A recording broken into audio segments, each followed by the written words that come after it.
শেষ মুহূর্তে নিজের যোগ্যতায় সার্থককে হারিয়ে তেজ বেকারির মালিকানা ফিরে পেল তেজ। হ্যাঁ বন্ধুরা, আমরা এমনটাই দেখতে পাবো শুভ বিবাহ ধারাবাহিকের আগামী পর্বগুলোতে। ইমন ও সার্থক তেজ বেকারির মালিকানা নেওয়ার জন্য উঠে পড়ে লাগে, কিন্তু শেষ মুহূর্তে সুধা শেয়ার হোল্ডারদের এনে তেজ বেকারির মালিকানা বদল বন্ধ করে দেয়। আর শেয়ার হোল্ডার ও বোর্ডের লোকজনেরা একটা মিটিং করে। মিটিংয়ে একটা সিদ্ধান্ত নেওয়া হয় যে সার্থক ও তেজ দুজনেই বিস্কুটের স্টল দেবে।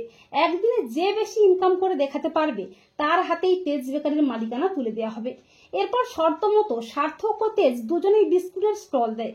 আর তেজ শেষ মুহূর্তে নিজের যোগ্যতার প্রমাণ দিয়ে সার্থকের থেকে বেশি ইনকাম করে, এমনকি তেজের দেওয়া স্টলের বিস্কুট খেয়ে সবাই প্রশংসা করতে থাকে।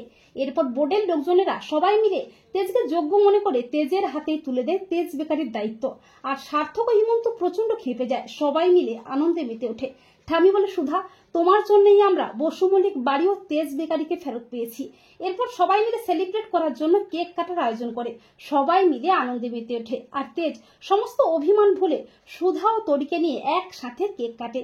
তো বন্ধুরা, তোমরাও এটাই চাও তো যে শেষ মুহূর্তে নিজের যোগ্যতার প্রমাণ দিয়ে সার্থককে হারিয়ে যেন তেজ বেকারির মালিকানা পায় তেজ? কমেন্ট করে এক্ষুনি জানিয়ে দাও তোমাদের মতামতটি।